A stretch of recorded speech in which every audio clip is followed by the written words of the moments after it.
Les bâtons servent de bâtons de marche et une fois arrivés au truc, ils deviennent des balises que l'on plante sur le plateau dans le paysage enneigé du truc.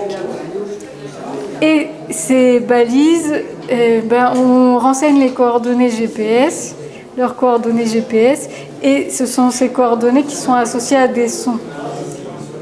Et donc ça crée une espèce de partition. Et cette partition, c'est ce qu'on vient écouter dans l'exposition. Je suis vraiment très contente d'avoir pu découvrir la commune qui abrite les montagnes les plus importantes d'Europe, le Mont Blanc et le truc. Et c'est vrai qu'une fois qu'on a trouvé le truc, il prend toutes les formes et il s'invite dans toutes les phrases et on n'en décolle plus et le truc est partout. Et j'ai pu me rendre compte de la puissance de narration et de l'aimantation du truc, mais aussi des Alpes. Et des histoires qu'elles portent déjà et des histoires qu'elles invitent à créer. Juste une petite chose, c'est que j'ai été vraiment sensible à l'attention qui est portée dans cette commune, à l'art et au patrimoine et à la cohabitation des deux. Et c'est vrai que c'est quelque chose qui me touche beaucoup, auquel je suis sensible, parce que je développe par ailleurs un projet art et patrimoine. Et donc c'est vraiment des choses qui me semblent plus qu'essentielles et c'est une articulation que je trouve parfaite.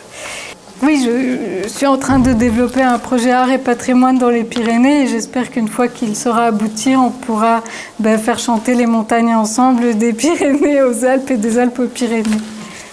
Et j'ai juste une petite citation de René Daumal parce que dans la montagne, il est plus qu'indispensable et après j'arrête.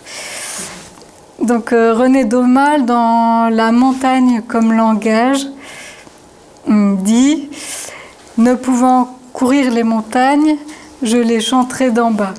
Je ne parlerai pas de la montagne, mais par la montagne. Avec cette montagne comme langage, je parlerai d'une autre montagne qui est la voie unissant le ciel et la terre, et j'en parlerai non pas pour me résigner, mais pour m'exhorter. » Et voilà, c'est juste parce que c'est beau et que des fois il faut un peu des bonbons. Et ça fait écho aussi à cette histoire qui est... ça fait écho, oui. Tout le jeu du truc et de cette pièce à autotour, c'est de créer un parallèle entre la montagne blanche et l'espace blanc, et qui sont le blanc, comme la page blanche, qui sont des lieux de projection d'imaginaire et de création. Donc si j'ai compris, quand on monte au truc, il faut prendre un bâton et il faut le planter. Et vous le géolocalisez? Alors, ça va avec... la première chose, c'est on choisit son bâton et à l'accueil, on vous donnera un petit QR code avec quelques instructions. Les instructions, c'est assez basique. Elles disent « montez au truc ». Et sur le plateau, il y a un petit panneau qui dit « c'est là que ça se passe ». Et on voit déjà 25, donc les points qui sont là, 25 bâtons de balises qui sont plantés. Et donc en plantant le sien, on rajoute un son. Donc on change l'exposition puisqu'on enlève des éléments et on change la partition puisqu'on rajoute des éléments. Donc c'est vraiment un va-et-vient entre l'un et l'autre. Et pour écouter, il faut revenir ici.